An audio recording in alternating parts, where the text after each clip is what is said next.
This is Breaking Down Security, and I am Brian Brake.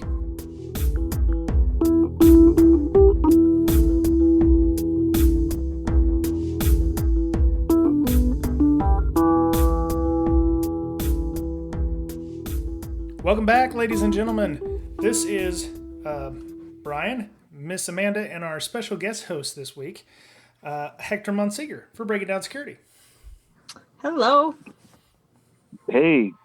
Yeah, we changed the format up a little bit because Mr. Betcher decided to go on vacation. So I was like, we need a third, because we gotten used to it having Miss Amanda on. She's the noob in the group, but she's quickly becoming part of the family. So, yay! Yeah. So, Hector, for those people who've not heard about your exploits, you've started working at Rhino Security within the last year or so? No, it's about 2 years. 2 years. Oh, that's right. Nice. That's right. When we had you on the last time, we couldn't say who you worked for, so that changed. Yeah. No, that's cool. Fortunately, but now we're going into the second year, and so far so good. I've become the director of assessment services for Rhino, and it's just been fun. Very cool. Very cool. So we wanted to have you on and find out how you're doing, and discuss a little bit about some research that are you doing this research yourself, or is it in coordination with Ryan over there?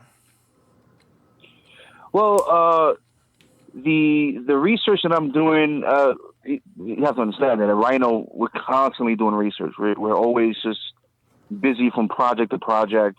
So at the Rhino side, I've been doing recently just focusing more on asset discovery, getting into discovering host names and subdomains by keeping a very low presence on the wire. Right, we want to try to find passive assets, or we want to find assets passively without raising any alarms. And the rest of the team, we have a fantastic guy named Dwight. Dwight is killing it. He's been doing a lot of reverse engineering work recently and focusing on AWS stuff. He had some really successful articles on that. So it's a pretty a broad mix of what we're doing right now. But on my end, it's been a lot of DNS stuff. I'm getting kind of sick of it, to be honest. So you said asset discovery. Why can't we just use Nmap like everyone else and ping out? Is that too noisy? Well, you have to understand that when most people are looking for subdomains, host names, they're usually resorting to DNS brute forcing, right? So Nmap, you would use Nmap for scanning, let's say an IP block, a net range. Then you could add the recursive DNS, feature that would do DNS translations or lookups during the actual scan, and that works. But if you don't have all of the IP ranges that belongs to that target, you're actually going to miss a lot of stuff. Now, what I'm trying to do is go beyond DNS brute forcing. I mean, it is a great tool.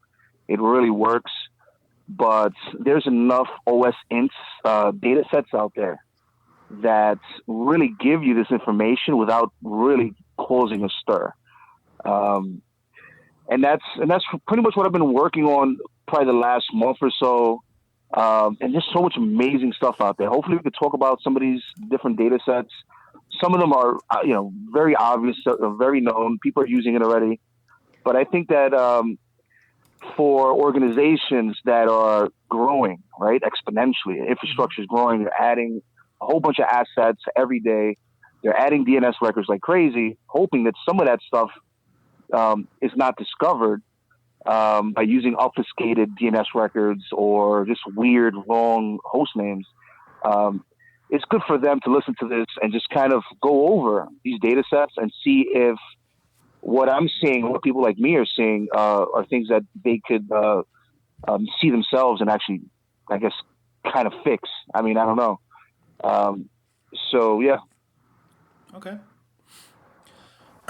So you have any questions, Amanda? Feel free to jump in. Yeah, I know you work for an MSSP, so when you go in and you have a customer and do you have to discover the assets for them, or do they usually have a list? Yeah, I was gonna bring that up.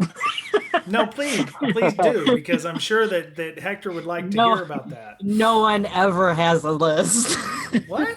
Oh wow! Come on. There's been all right. They don't There's give you a been scope.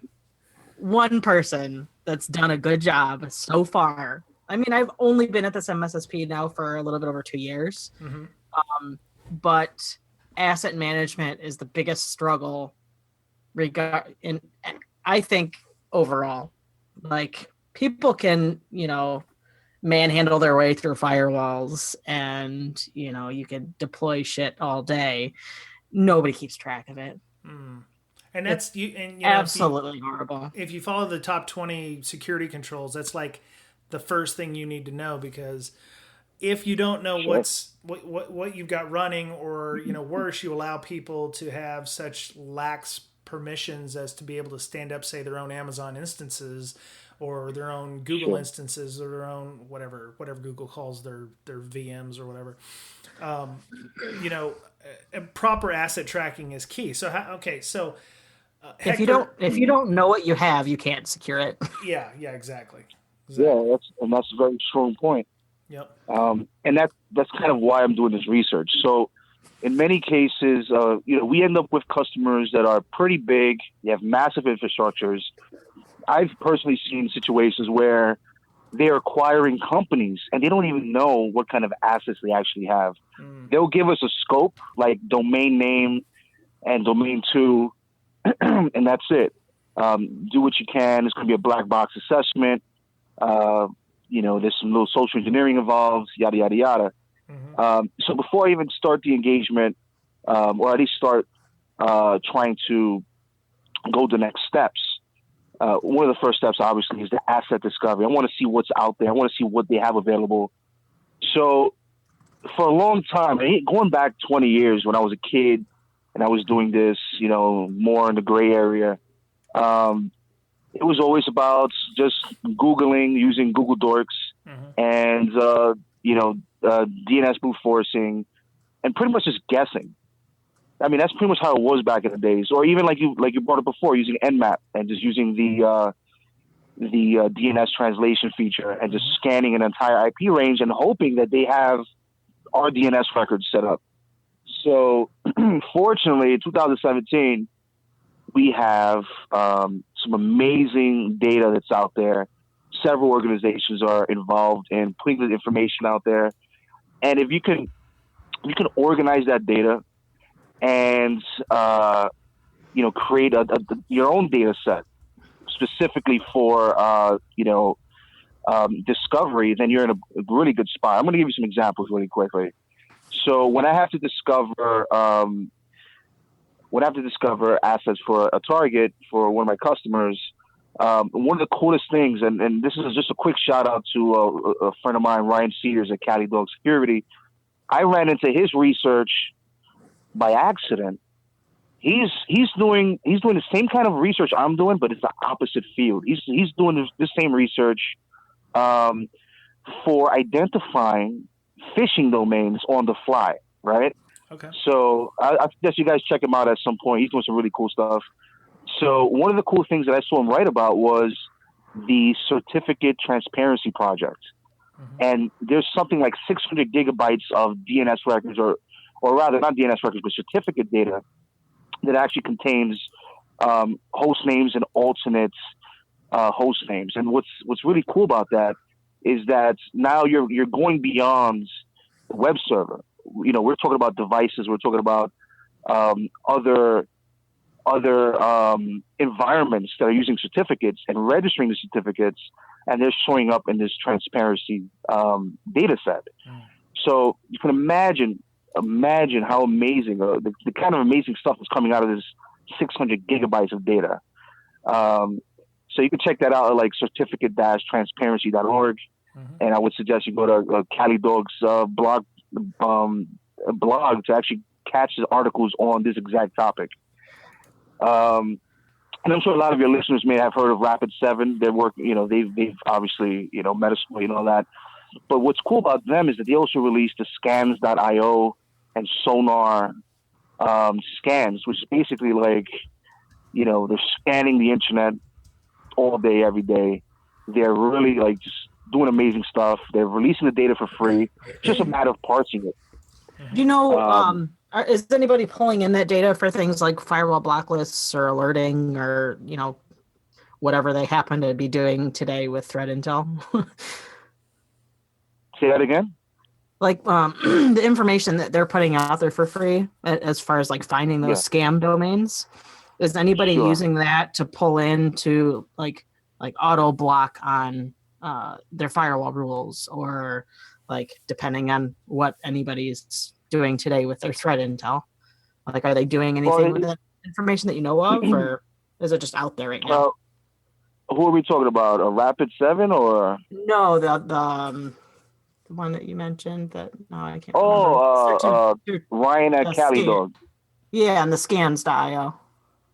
Yeah, well, that's actually part of his. I would suggest you guys speak to him at some point. He's doing some great stuff. Cool.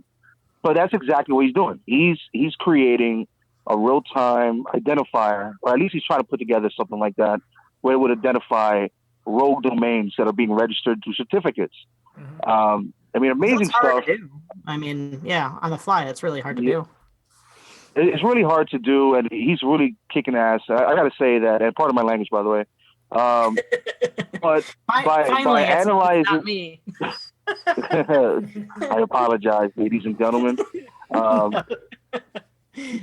No, but just reading through his research, it put me on to using the certificates and the alternate names for asset discovery. It actually was fantastic stuff. Now, what do you mean by alternate names? Is it keeping like a history? So like 1 month it's owned by some guy and it looks legit and everything, and then it's for the long game where spammers are not wanting to register domain, and then 5 seconds later are automatically using it in a phishing campaign. Would they be like holding on to that for a couple of months to make it look like it's a legit domain and then changing like the who is information? Does it keep that kind of history? Well, it does keep a historical record of certificates. So a domain could have, I think in one of his blog posts, he actually mentioned that it was one domain that had like 100,000 separate certificates or something, some crazy number. So yeah, it definitely has a history record, but of course, we're talking about a data set of about 600 gigabytes. Mm-hmm. So there's a lot of data you got to go through. You have to put together the infrastructure to query it. And you're going to end up with a lot of stuff that's going to really surprise you. Yeah. Just doing like some preliminary research into like some of the big companies. This is all passive stuff. We're not touching anybody's infrastructure here. Just doing a query on like, just one of your domains. You're going to come up with a whole bunch of different certificates and host names and alternate host names that you're going to, I would say would bug you out, and it becomes extremely helpful, especially before an engagement. Especially if it's like a black box engagement or a red team situation. They give you a very limited scope. They tell you, here's a domain, here's an IP range, and that's it. Figure out the rest. This becomes extremely helpful. So do you deal with a lot of black box assessments? I mean, and doesn't that seem like that's kind of a waste of time for the company that's doing that, or is it that type of company that wants to be able to do that? I mean, a black box assessment seems to me like a more open dialogue between the assessor and the company would make more sense and be more useful. Well, I think that, obviously every company is different. They want to see different results. They want to see different perspectives. When someone hits us up for like a black box assessment, like just straight up blinds, just go in as you can. I think what they want to see is a real world example of how I'm able to break into their systems. Okay. So I think it's beneficial for them because in most cases, companies that I've seen that request that service, they're usually looking at it from, okay, we already have a security team. We have a blue team inside, or we have like a little IT division dedicated to security incidents. Let's see if Hector and his colleague Dwight and anyone else at Rhino can actually break in and Can we detect them? What can we do? So that's what I'm seeing in terms of like the black box stuff. And that's where this really becomes extremely useful. Okay. So in the notes here, you mentioned there are other data sets out there. Are you talking like employing things like Shodan, or are there other sites out there that are helpful in that manner? Sure. I mean, there's a whole bunch of sites, and I would suggest that there's a fantastic tool out there. I mentioned it. I think I mentioned it before on conversations with Twitter or whatever. Sublister works. It works really well, and it uses their search engine scraping. Is pretty fantastic. It gives you a good list. You know, everyone from VirusTotal to Google, and it scrapes a whole bunch of different data sets and search engines, and that stuff is good. That right there is passive as well.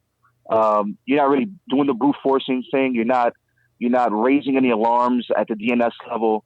So I would suggest that you guys check out the Sublister application. Look at the modules. Look at what they're scraping, and you can do that stuff manually or write your own framework for this. But there are other data sets that I look at. Some of the stuff that I'm looking at really is going into projects that I'll be releasing at some point to GitHub so other people could actually use this stuff. I'll definitely go into more detail there as to what data sets we're using. But it pretty much incorporates all of this stuff. Another data set that I find interesting, even though it's dedicated specifically to Cloudflare, is the CrimeFlare database or data set. I'm not sure if you guys know what CrimeFlare is, but it's a website. It's been on for years. CrimeFlare exists for the sole purpose of identifying the IP addresses of rogue websites hosted on Cloudflare. Okay, that's why it's called CrimeFlare. I'm sure you guys know there's been a lot of rogue and malicious sites hosted on Cloudflare in the past. So what the CrimeFlare people are doing is they're going through like all this historical domain data. They're trying to identify the actual real IP address of these domains behind Cloudflare, and they put it into a database. And the database is kind of like just a CSV, very simple. So I wrote a tool to parse that. And what's cool about it is that it also gives you a date stamp for each domain and IP identification. And it also gives you other information like certificate details and other data that you could use for OSINT purposes. So I'll give you a great example. So let's say your personal website is behind Cloudflare. I want to get your IP address. I use the CrimeFlare database, and it gives me an old IP address of yours from like back in the days, like maybe a year ago. So now you would think, well, CrimeFlare database is really cool, but it's outdated. It's a year old. This IP address is no longer relevant. Well, get this. So now what I'll do is I'll take a look at that IP address, and I'll search that IP in that same data set, and I may find another domain you hosted, maybe your wife's domain. And it just so happens that she had moved her domain at some point within that year to use her and hosted behind Cloudflare. Bam, we have a discovery. So you put all that stuff together, the 4 data sets I just mentioned right now, and you have yourself a pretty decent passive asset discovery tool. It's just a matter of putting it all together. Okay. Sounds good. I'm sorry I'm poking your ear off. No, that's cool. We've got all the links in the show notes to Sublister and to CrimeFlare, and we're definitely going to check all those out. So if you are interested in any of the stuff that's we're talking about here, you can reach out to our show notes. Sure. So. All right, so one of the other things you mentioned is discuss why brute forcing leaves a heavy footprint for blue team forensics. I would imagine that would be a good thing, though, because then you could tell who's actually making, you can set up, alerts, or like, Miss Amanda would set up alerts that, hey, these IP address ranges are, banging on, DNS. I think it's just probably not good for the other side. Somebody's washer and dryer is that wants to be quiet. Yeah, somebody's washer and dryer is causing a denial of service attack using DNS amplification. Right. Well, you're absolutely right. If blue teams were running their own DNS servers, then they would see just an influx of pretty much NX domain doesn't exist error messages. Not always. Not always, but there's some really shitty DNS solutions out there. Oh, you're absolutely right, and but I would say that hopefully, if everything's set up properly, you should be seeing these error messages coming in. It'll definitely help you in identifying when your domain is being brute forced, or even attacked through like some sort of weird cache poisoning attack or something. So, I would say that more websites or more domains, more infrastructure should probably take advantage, especially if they're running their own DNS. Unfortunately, for sites like Cloudflare and and this is not Cloudflare specific, obviously. This is for any cloud-hosted DNS service. These services are not usually using, or they're not really monitoring their DNS error codes or DNS error logs, because of course you can imagine, especially if Cloudflare is massive, they're hosting, a million websites or something. You can imagine what those logs look like. Yep. But of course, it's a missed opportunity. It's a missed opportunity because you would never know if your site is being scanned or brute forced via DNS. You have no idea if someone's looking for just an external dev server, and and they actually end up finding it. Yep. There's no idea at all. So that's really what I meant in the notes about DNS error messages and error logging, and how it can become useful for blue teams and how it's a problem for cloud-hosted DNS providers.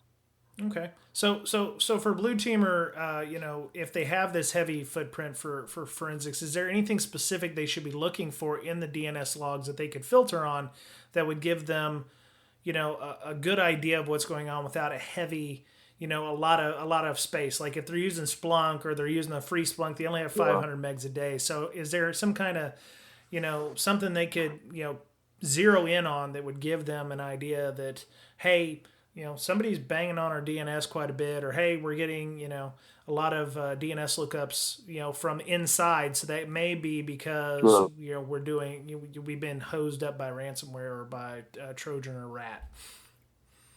Sure. I mean, I would say that I look at it from different sides, different sides of the coin. I'm trying to think of, I'm the kind of person I like to think outside the box. So I would say that, and I'm sure there are much more clever people with much better ideas. I would say that one idea would be to look at the common DNS brute force lists that are out there. And, download sublister, download subroot, look at the DNS list, word list rather, and look at host names that are unique to the applications. They do exist. I've seen weird host names inside of sublisters, word list, that I'm not really sure where they got it from. I can't really tell you from the top of my head, but that would be a great indicator that someone is scanning for this weird subdomain that we know exists in a sublister's DNS word list. Mm-hmm.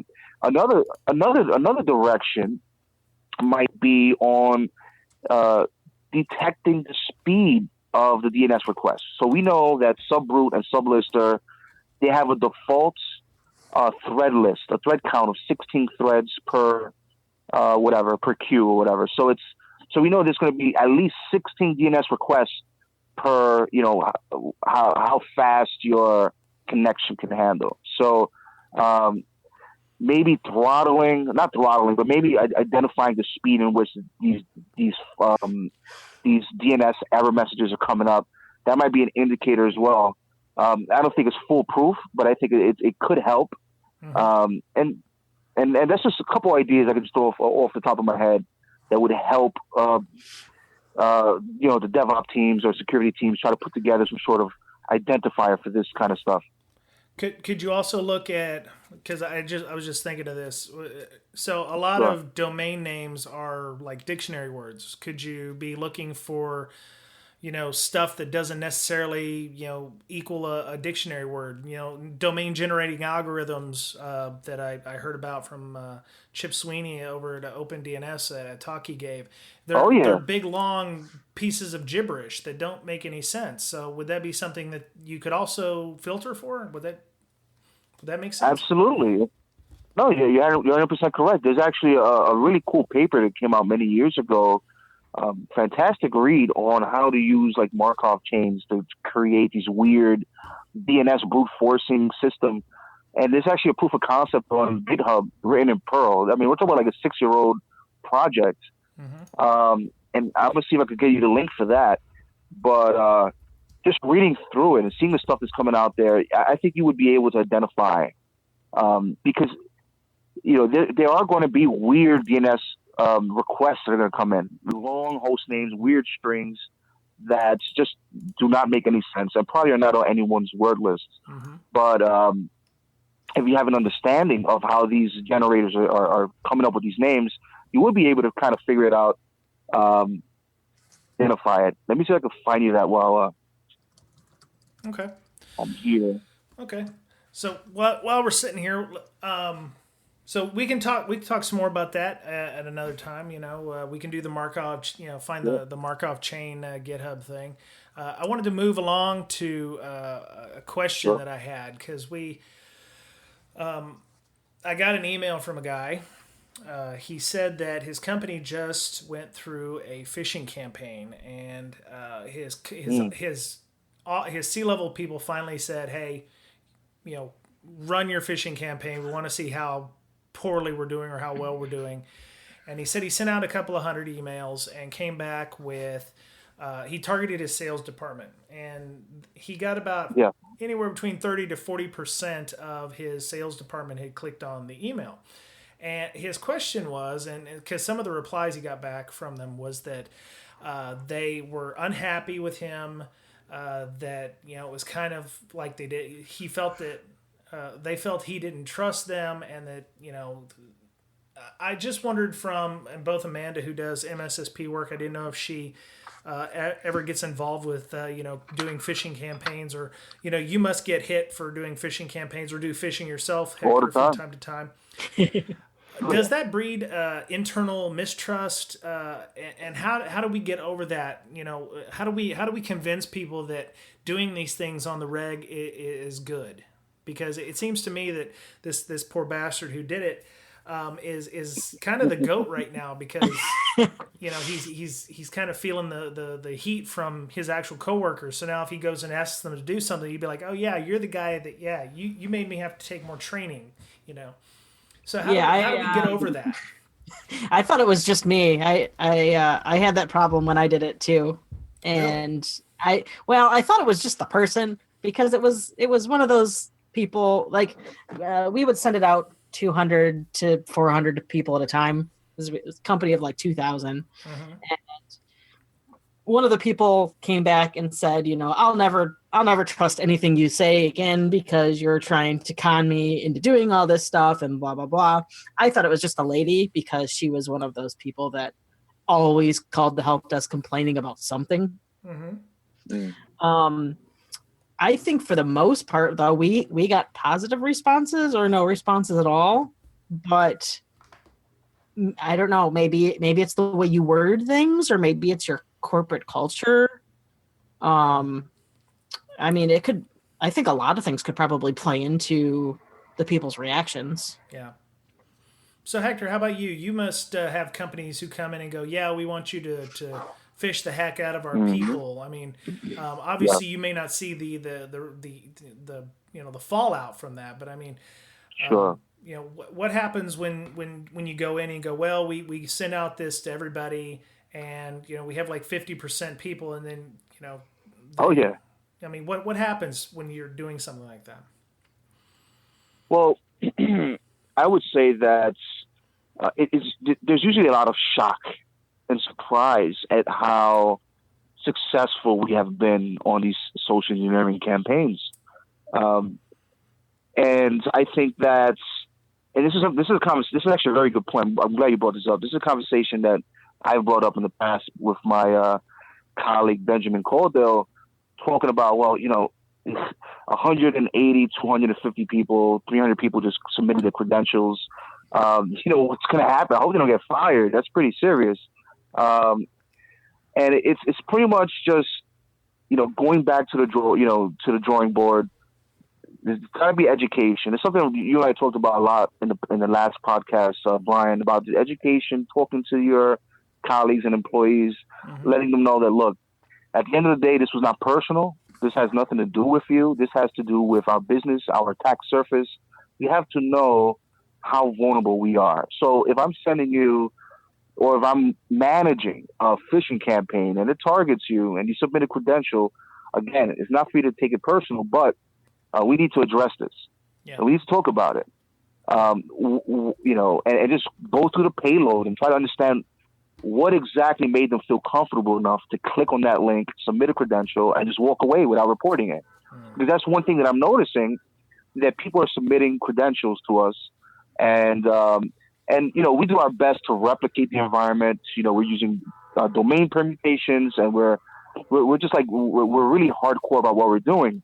So I can understand why they would fall for it. But now what's difficult is what was difficult to understand is after they submit a credential and nothing happens, they get redirected back to the real URL, and they log into the CMS, or they log into the email, and they don't see anything about the email we just sent them. That should be an indicator. Why aren't they reporting this? Yeah. And that's more of my concern, and I think that's the companies that we have been communicating with, especially recently, that's been their concern as well. So it becomes complicated, Brian, and social engineering is a psychological thing. I mean, it really is.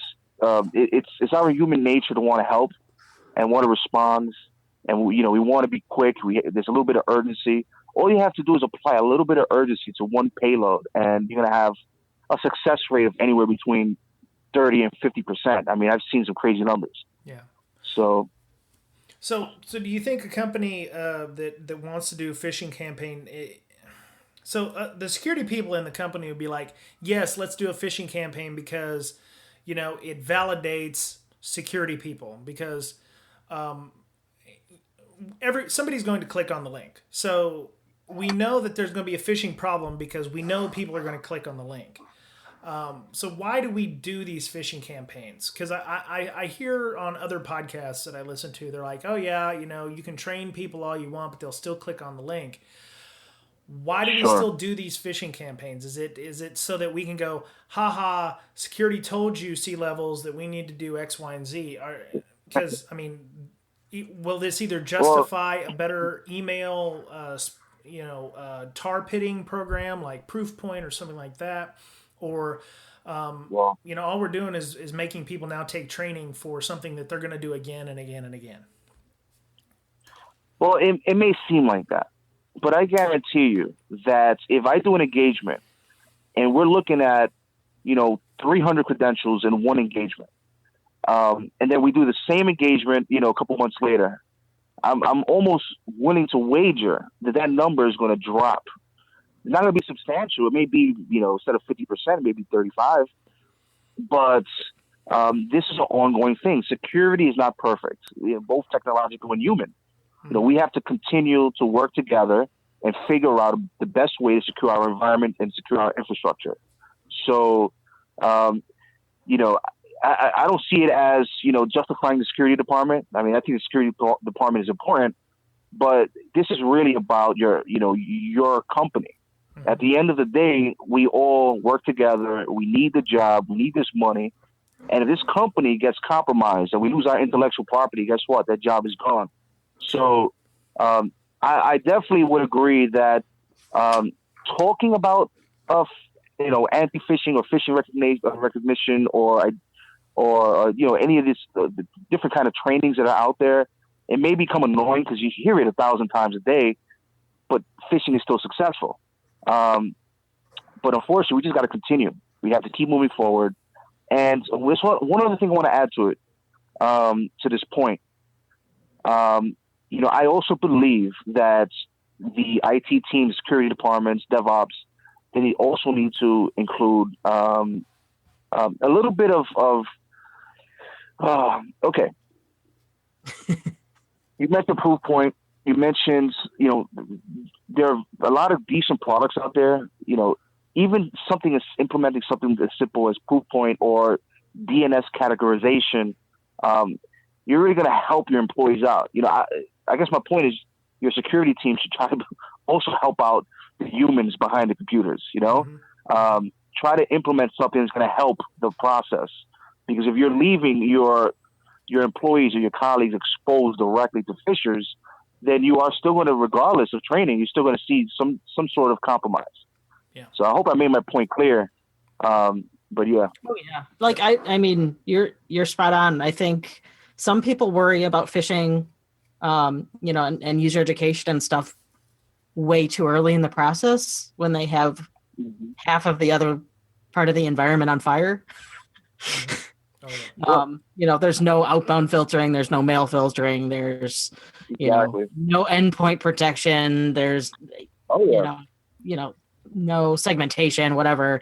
And they're like, oh well, we still need to train our users. Well, I think, you know, you have to worry about that other stuff before you get to, you know, a lot of people don't see it as being that advanced, but you have to have, you know, a fairly secure environment, I think, to get to that point. Absolutely. Mm-hmm.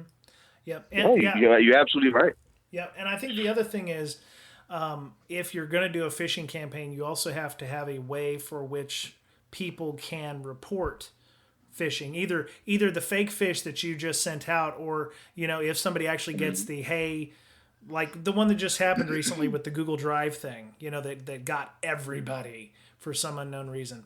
There has to be a way for you to be able to report, you know, maybe you have a phishing at, you know, company.com email or something that goes directly to the security office and, you know, lets the security people know, because as we've said numerous times on the show, at some point, your people are your first line of defense. They're going to be the ones, especially if somebody has made a good enough fish that gets around your email filters, and that happens, and it does happen. That's easy, sure. Yeah, exactly. And so you need to have that line of defense, and if they don't know where to send that email to, they're going to just delete it, and that's not going to be a win for security, because they're not going to have that early detection that they can use to go back to the email people and go, hey, you need to scrub this email. It's definitely a fish, and we don't want 800 other people clicking on it and harvesting credentials. That's actually what we stressed in our education. Like we stress reporting over anything, because you know, it's not their job to know what's legitimate and what's not, or what I mean, it's great if you add that to your phishing and half of the people get it, but the other people that aren't super bright aren't going to get it. And, you know, the fact that they know where they can, you know, say, hey, I put my credentials in here, I need you to check to make sure it's okay, or this is acting weird.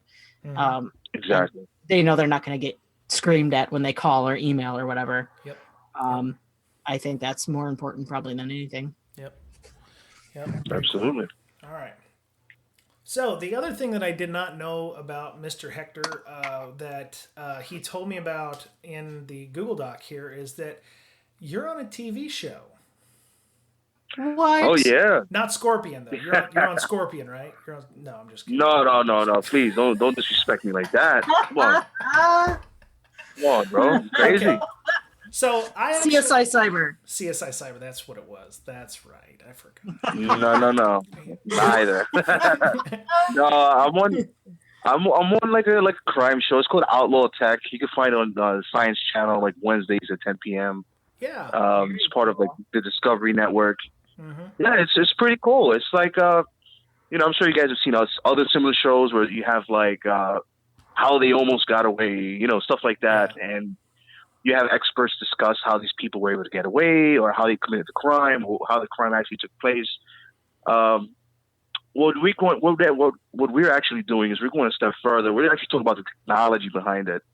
And when I say technology, I don't necessarily mean like high tech, like somebody used 0 days to hack into something. It's more like just the ingenuity of some of these people that they were able to do these amazing things with even low tech, techniques. So you have people like myself, and you have like ex law enforcement individuals, and you have security experts. You have some amazing people there that are on the show. I'm actually glad to be a part of the roster. Mm-hmm. That's pretty fun show. The format is cool. I mean, and I'm wearing suspenders. I bought it old school, so I bought it back. That's great. So okay, I have to ask. I have to ask though, do you have any like cheesy reenactments? No, well, Ah. there are some reenactments, but it's not super cheesy. It's not that bad. It's not like super bad. I think Those are that my favorite part. Like obviously Hector wearing a hoodie, leaning over a keyboard with his gloves on and his sunglasses, and yeah. Oh yeah, there's stuff like that, but it's pretty fun. I think the format is cool. I think the production company involved in Science really did an amazing job. Like I was scared. I was like, man, huh? They usually seem to do a good job. That channel does. Oh yeah, Science Channel is like they're doing it up, man. They're really doing good stuff. I was like, damn, they're gonna make me look like a gargoyle. I'm gonna be on TV looking like a weirdo. But to be honest, I was all right. I was happy with it. Yeah. So how did they reach out to you for this? I mean, did they hit you up on Twitter and go, "Hey, come on our show"? Because this isn't the first type of show that does discussing about hacking. There was a show, I want to say it's on like the National Geographic Channel or something, but Mr. J Street was on it and a couple of other people, and they were talking about hacking stuff too. They were like robbing a bank or something. I don't know. That show may still be on as well, but what is it about the these are definitely not the shows like CSI Cyber and Scorpion and all those where they really just turn hacking into crap. What's the appeal to shows like these? Well, first and foremost, I've been reached out by a lot of people to do different projects, and just like what you said right now, I don't want to be on something like that. That's going to be like really cheesy and whatever. So they approached me by email. Actually, they sent me an email to my public contact email, my Twitter account at HXMonSecure, and they were like, "Hey, listen, we're really digging your story. We saw the article in Wired. We're glad that you're like doing good stuff now. We'd like to participate in this really cool project. Here's some promo materials. Let us know what you think. You got 24 hours to decide." Some crazy, like, it was really cool. Like, it was a really cool experience. I got to speak to the lady on the phone. She was a fantastic, fantastic lady. And she said, "Yeah, dude, we would love to have you on and get your perspective." So that's how it pretty much turned out. All right. So you're like a regular for this? I mean, do they talk about something every week? Oh yeah, I'm on the whole season. Like I'm on the show. Oh, you can see me every Wednesday or whatever. You can see me there looking goofy on TV. It looks great. So you got an IMDb credit and everything, huh? Well, I don't know if they added it yet, but yeah, I guess so.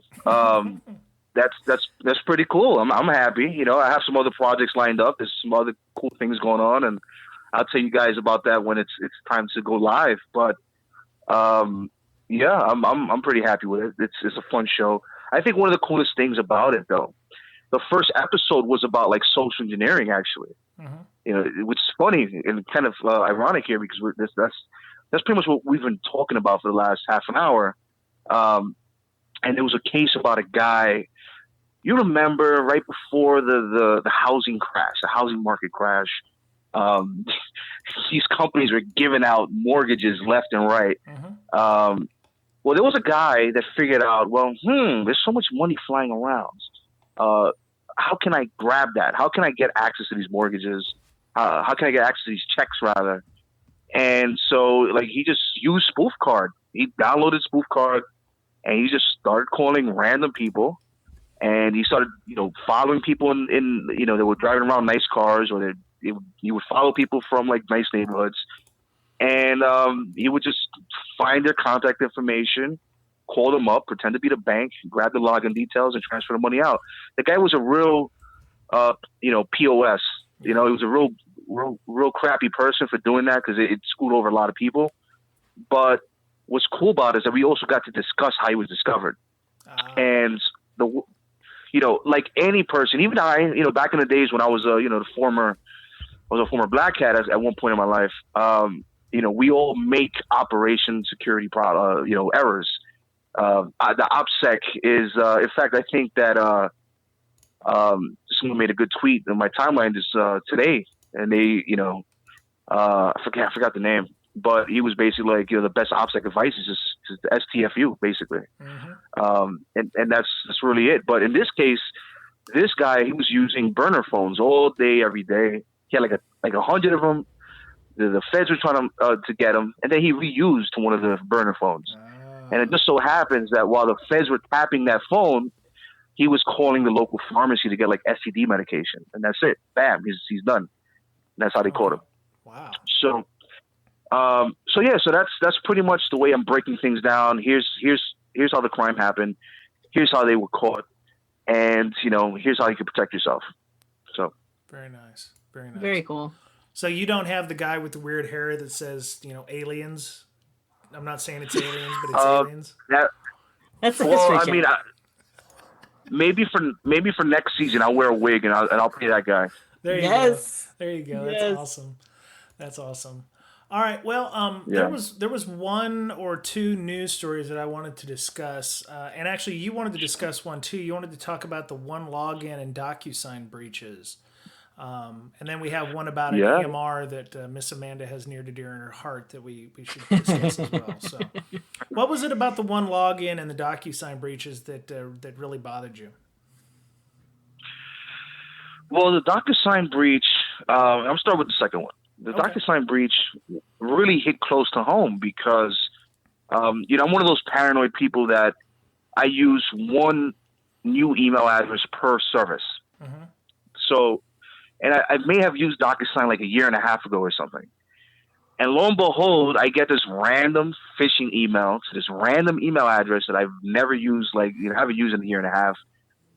And I'm stumped. I'm like, okay, so what's going on here? This has to be evidence that, maybe DocuSign was breached. And so I had this full-blown conversation with my colleague, Dwight, just talking about the possibility that this was in fact true. And so we had this 2-hour-long conversation. We're talking about it. We're doing research. We're looking at the endpoint. We started reverse engineering the actual malware sample. And then, we start seeing people on Twitter tweeting it. We start seeing people, journalists writing about beware of the DocuSign phishing campaign that's going on. And I believe the next day, the day after, DocuSign made a statement. And yes, in fact, they were compromised. But don't worry about it. It's only a small data set. They can't access any of your encrypted documents. I'm glad that I didn't use it for anything important. Mm-hmm. But it definitely hit close to home. And that was the first phishing campaign that I was actually targeted in where, of course, it always takes you by surprise when something like that happens. It was good for me because I got to burn an hour or two playing with it, but it just goes to show you that. And let me tell you, I know DocuSign has security teams. They're they have, they're pretty much set up as much as one could imagine, security wise. From what I heard anyway. Yeah. So this kind of breach is very telling about the how sensitive our security is in general. How open some of these very secure organizations can be. Yep. And of course, I'm very curious as to how these guys got these emails in the first place. So those are my thoughts. They're just random. They're all over the place, but I thought it was an important breach, even though it didn't really get that much press. People are not really talking about it much, but I figured, we should talk about it. So, yeah. Now, the DocuSign thing bothered me because when we signed up for our house 3 years ago, we didn't have to, print out a whole ton of documents and FedEx them and do whatever. The realtor was like, we'll just use DocuSign. And I'm like, yep. Okay. Me too. And, they're like, you fill out, you can just make this fake email signature and you can just, everywhere you're supposed to click, you click and it'll sign it for you. And I'm like, has anybody tested the security of this? Because it made me feel weird. And then the wife was like, shut up, sign this. I was like, all right, fine. Sure. So, I don't know what exactly they got a hold of. If they got a hold of a digital signature that looks like mine, if they got hold of my mortgage payments, which gives basically every piece of information about me short of, fingerprints, which I think I may even had to have a fingerprint.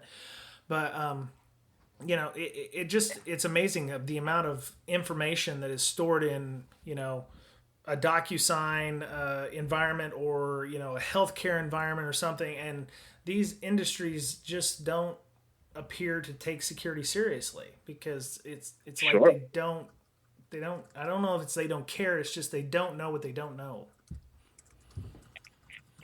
Yeah, Yeah. that's right. So Well, I mean, that's the problem with the cloud. yeah. And I remember when the cloud was the big buzzword, many years ago. Yeah. And it was a time when I was working for a big organization, and the CEO was like, the cloud this, the cloud that. I said, well, security-wise, I think we should keep everything internally, because hosting our intellectual property in the cloud, now you're trusting someone else with our IP.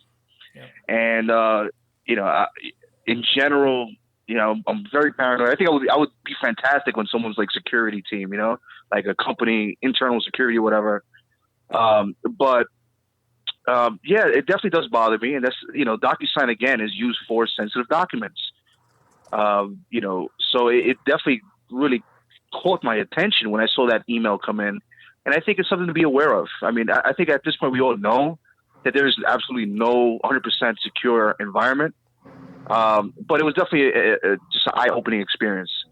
But the same applies to OneLogin. OneLogin is another service that people rely on, and it's a password manager and all that good stuff. We were actually writing a series of blogs on AWS and S3 security. You can go to rhinosecurity.labs.com, just check out our blog, and you're going to see some of the series that we posted, some of the blog posts rather. And we were discussing these exact issues. So when we found out that OneLogin, they had like the S3 API key somewhere, and someone accessed it and they just had full control of OneLogin, that's pretty scary. Oh yeah. Oh yeah. So, well, it's amazing how poorly because the email they got, or the article I saw on June 1st, they've had some updates since then, but they said basically you got to generate new certs for all your SSO stuff, generate new keys for your legacy API, generate new directory tokens.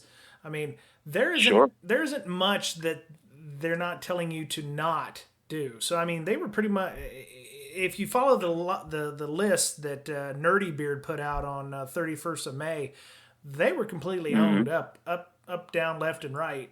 A B start. Yeah. So I mean, that's it's pretty nasty. I mean, and according to this, they did get there was some decrypted data inside there, and the information they got also would allow them to decrypt the encrypted data. So. Unbelievable. It's crazy the amount of data that they were allowed to get access to. They said 7 hours they would have been able to decrypt the customer data. So they rifled through for 7 hours is a long time. Yeah, they had 7 hours inside the network before they were discovered, and that was enough time to decrypt the customer data. So, that's crazy. Yeah, it's awful. Yeah. Oh yeah. The sad thing is though, look, they're still in business. I mean, for good or ill. Look, that's very scary to me. Like, this is why I don't use a cloud password manager. I do use password managers that are local, and that's as far as I'll take it. And even then, I'll disconnect my USB drive, or I disconnect I'll disconnect what I need to disconnect so that people cannot access it. God forbid someone gets into my systems. So I would say that just a forewarning for your listeners. There are a lot of great password managers out there, cloud servers. I'm not going to take away from them, but definitely think about using a local password manager. It helps in minimizing your risk. So, and also don't use the browser integration, because Tavis, Mr. Tavis Ormandy found a lot of good vulnerabilities in those integration packages there. So, yep. Oh yeah. Yep. So one last thing before we go, one that I found that's near and dear to my heart, because I spent a little time doing healthcare, consultants work for hospitals, and that's why I'm scared of hospitals doing stuff now. Because I will only go to the one, because I worked there for 7 years and I know exactly what's going on. You know exactly where their skeletons are hidden. So yeah. So on May 31st, a company called eClinicalWorks had to pay a $155 million fine because they basically falsified test data in an effort to become accredited. and this is they were in Massachusetts, and they have to pay $155 million to settle a false claims lawsuit. Much how back in the day with the emissions tests with Volkswagen, they Oh yeah. So to I guess though the email they sent out to customers wasn't denying they had done it, but it also wasn't confirming the claims. Well, they paid the fine. They paid the fine, and the idea was they didn't have to admit guilt. So right. As part of the settlement, they don't have to admit any liability. What I found interesting about the whole thing was that the fine is going to be paid not by the company, but by the CEO, like the CTO, or the COO, the CMO, and like some developer and a couple of the product managers, which I found very interesting because that never happens when you hear about with fines. They were probably all in it together and thought, hey, we're going to get fucked over way more if we don't just shut up and pay this out of our own pockets. Yeah. Yeah. Well, I mean, I think it's a good strategy. I know I read the article, but did it say where the charges came from? Was that like the FTC or the Attorney General or something? It was the Office of Civil Rights, the Health and Human Services Office of the Inspector General. Look at that. Yep. So they falsely certified its EMR or EHR software met all the government criteria. And the criteria was like, you have to test against these 16 codes. And they were saying, oh, yeah, we pulled from this gigantic database and whatever. All he did was hard code the 16 codes into the program. And then when they ran their tests, it showed up as meeting all their government criteria. I am not surprised. Really? Why not? No. So I worked directly with that software for years. Really? Yeah. Like when I first, I was in the help desk forever, right? Well, not forever. So like, I worked in ISP in the help desk for 2 years. And then when I switched and went to the hospital, I worked in the help desk there for 2 years. Mm-hmm. And then when I got some certifications and blah, blah, blah, there weren't any openings in our networking group yet. So they kind of made a position for me that was like a physician liaison that would work in between the networking group and the software vendor. And the software vendor was eClinicalWorks. Mm-hmm. So I would, help the doctors use it and troubleshoot slowness and that kind of crap. And over the next 2 years, 1.5-2 years, I worked only with that software. And I went out to Boston and had got eClinicalWorks certified, and some of the nightmares in that software for other software is around the same because they all suck. Yeah. But for example, they across the board, because they have all of their support in India, the username and password for all of their Apache Tomcat databases was Tomcat, and that's what the service ran as. And it was, we fought tooth and nail to get that changed for our instance, because you can either have it host with most MSSPs, you can have it hosted with them, or you can have it hosted internally. And we were one of the few people in the country that actually hosted our own database. Mm-hmm. And other things happened too. So we had, you never knew who their support was. So you couldn't give them 2-factor auth because, there were 10,000 of them working in their support centers. Yep. We had a support person dial in at some point and DC promo one of our application servers. And boom, we ended up with a surprise domain controller on that domain. So little stuff like that, right? So that sounds like a pen tester's heaven, default creds. Really crappy UI. The great thing, and actually the UI wasn't too bad. Oh wow. That's the flashy part that they sell the doctors. Oh, okay. And then one of the pain points that I always stick to, and I had a boss that I had a kind of a fight over this with, is the company that had that software was our sister company. Mm-hmm. And they were on a different domain.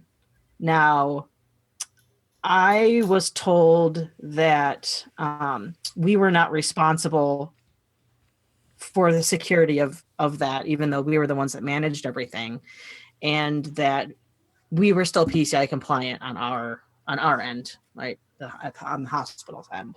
However, there was a a two-way transitive trust in between our domain and theirs. Oh. And they were still telling me that didn't matter because it was a security boundary. Oh my goodness. And I had fight after fight after fight over that and proved my point several different ways before I ended up leaving eventually. But I would imagine you'd had to have. Yeah. Yeah. The other thing that got me was they spent almost $400,000 to influential customers to recommend eClinicalWorks products to prospective other customers and kickbacks in the form of consulting and speaker fees. So they basically reached out to the Gartners of the world and said, hey, here's some money, tell people we're the best. And of course the bobblehead said, yes, they are the best. They are the best. And I find that there should have been some fines levied against those folks too for not doing due diligence to at least check out the product, because it sounds like they got there's some corruption there that I think needed to be investigated, but I don't see that anywhere here in this document.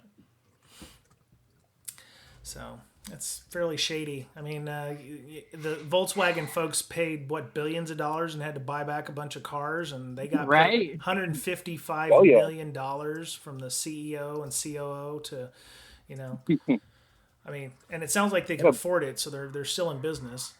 That sucks, though. I mean, what about hospitals that have this stuff? And by the way, if you do have eClinicalWorks, go change your Tomcat passwords on your application, because I'm guaranteeing that you aren't doing that, and it's probably still set to defaults. So, I mean, what about the hospitals that are stuck using this stuff? This is like I don't know, like buying Oracle for some companies. It's a major purchase. And it's a major move to this software from whatever it is they were using before. Maybe they didn't have it. It's extremely expensive and extremely time consuming. Yeah. And now you've got this kind of issue. Stuck. I mean, what do you do? Hold their feet to the fire, and sometimes it still doesn't help. Yeah. I could assume, I guess they assumed liability, or they didn't assume liability, obviously. So, I mean, they got to fix it somehow, right? I don't know. or in whatever implementation they're going to test next for HHS, prove that they fixed it in. Hector, if Rhino Sec ever comes to a hospital and they're running eClinicalWorks, you can just, silently chuckle and go tee-hee-hee and, own them up left and right. Super easy. Yeah. Yeah. Yeah. I actually accidentally almost deleted the entire database once, but we won't go into that. Oh my goodness! It was my SQL running on Windows. Oh god! Oh my god! That sounds awful. Is it Windows XP at least? No, 2008 R2. Oh well, okay, that's not awful. I guess. No, we had a good hardware setup, an infrastructure setup, but yeah. That's good. Yeah. So, Hector, it's getting late, I know, for you on the East Coast there, and Miss Amanda's on the East Coast as well. So, we'd love to have you back on. So, if you ever, sure. If you've got other thoughts or questions or, ideas about news stories, I'd love to pick your brain about the Equation Group and all the hacking stuff there with the CIA and WikiLeaks. But I think we're already out of time. So, and I'm sure you do have great opinions about that. I'd love to hear them. But definitely. Next time we could touch on that. Yes. Well, yes. So, are you going to be speaking anywhere? Are you going to be attending any cons in the near future? I am actually I'm attending ISACA conference in Washington D.C. in October. I'm going to do that over there. It's going to be fun. Awesome. Just going to talk about my experiences, and then that shifts between just, I guess, really talking about my alternate perspective, I guess, as a former Black Cat. Mm-hmm. Just trying to talk to the audience about how that actually applies and how it could be beneficial to their organizations to really think outside the box.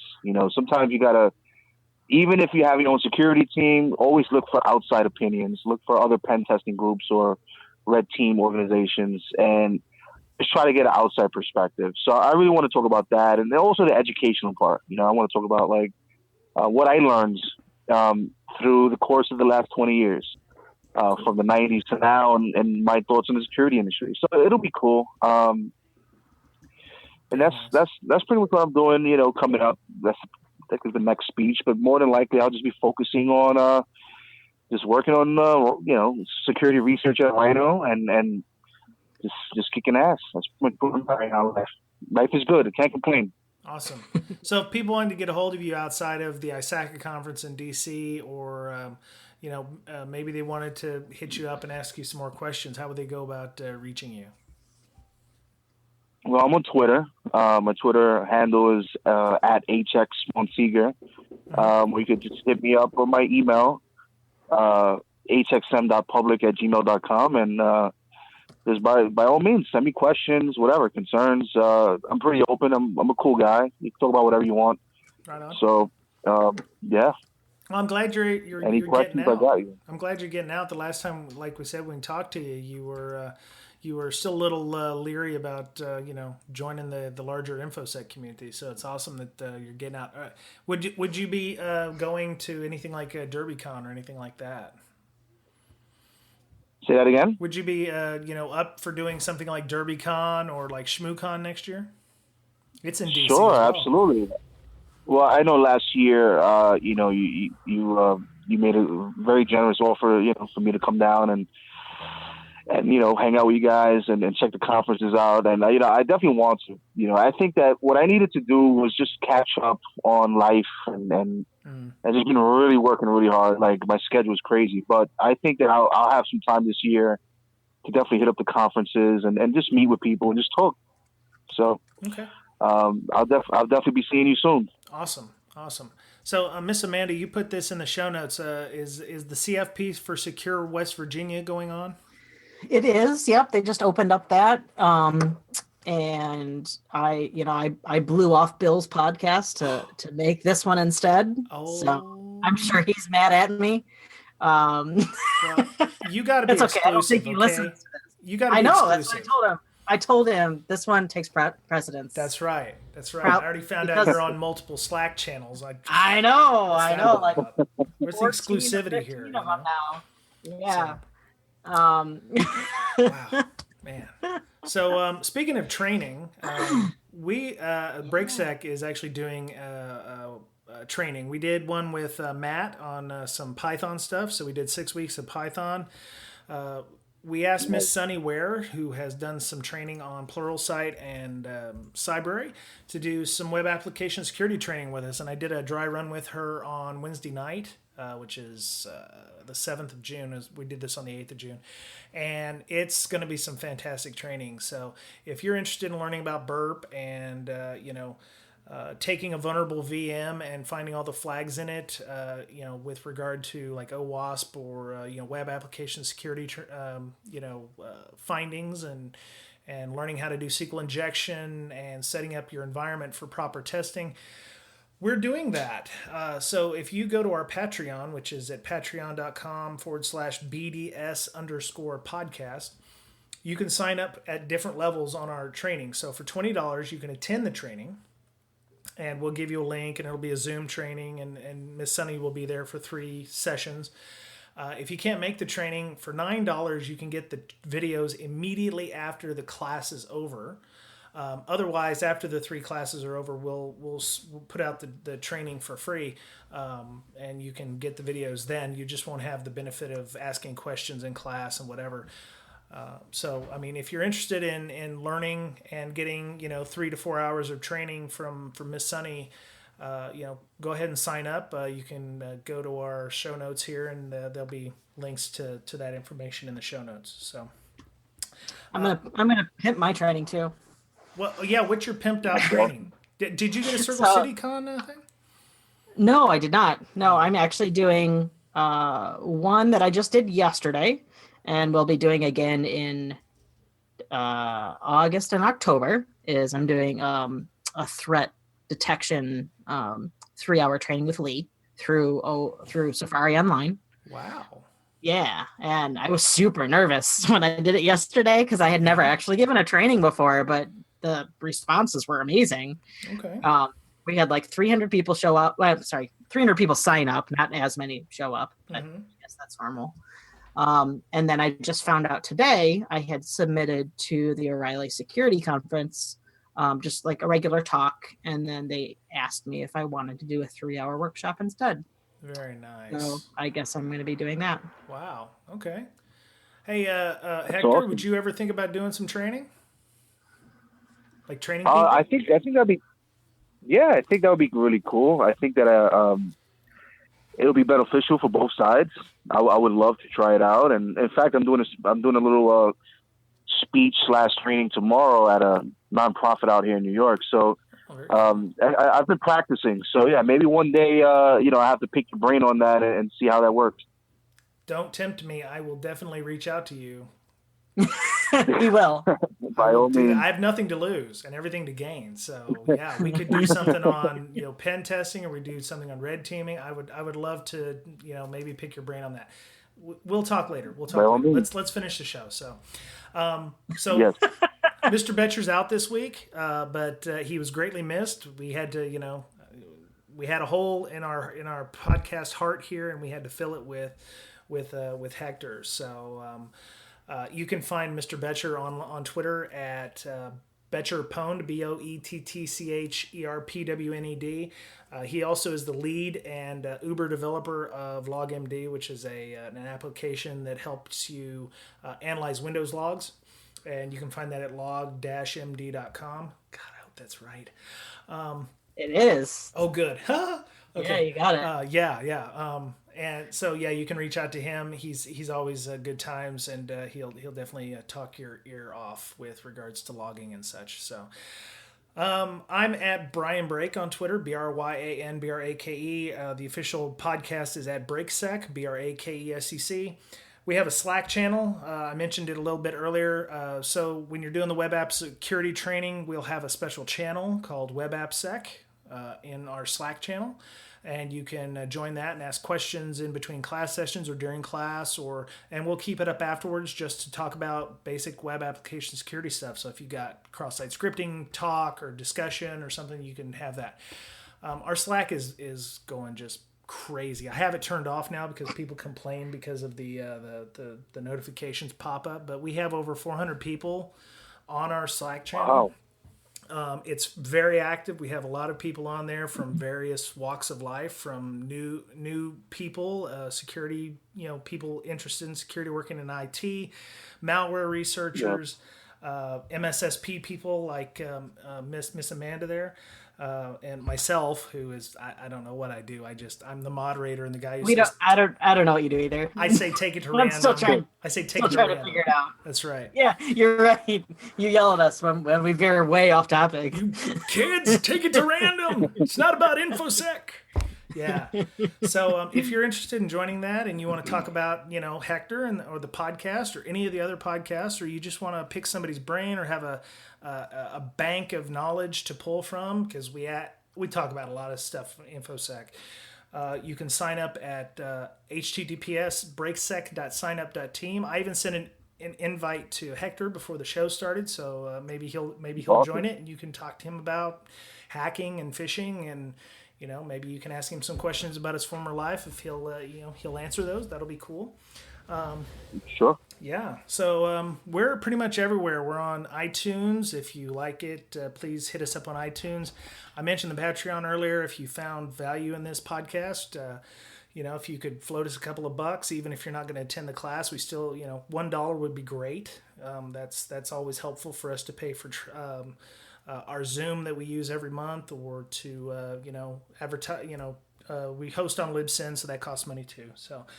We're on iTunes, Google Play, SoundCloud. We're on YouTube. We've got a YouTube channel, so if there's plenty of places for you to find us. We're on iHeartRadio. We're on TuneIn Radio app. There's, like I said, not you've tried very hard to not find us. So, any other thoughts or last thoughts from anybody? I would say, just stay strong, stay safe, and find some time to disconnect, guys. Ladies and gentlemen, try to enjoy your lives. Yep, there you go. Yeah. Yep. Wait, there's an outside? I went camping the other day. It's out there. Outside? Yes. Outside? Oh, wow. Yes. That's big great. ball of light in the sky was awful. I didn't know what was going on. So, I don't do a lot of plugging things, but if you're looking for, penetration testing, or you're looking for somebody to do phishing campaigns, or, you just want to, get some information from people, Rhino Sec Labs is available. There's a link in the show notes, or you can go to rhinosecurity.labs.com. Yes, sir. And I appreciate that. It's very cool of you. Yeah, no, that's cool. We, you're a friend of the show, so we try to do what we can. So, all right. That was it for this week on Breaking Down Security. Have a great week. Be safe, and we'll talk to you again real soon. All right. Take care.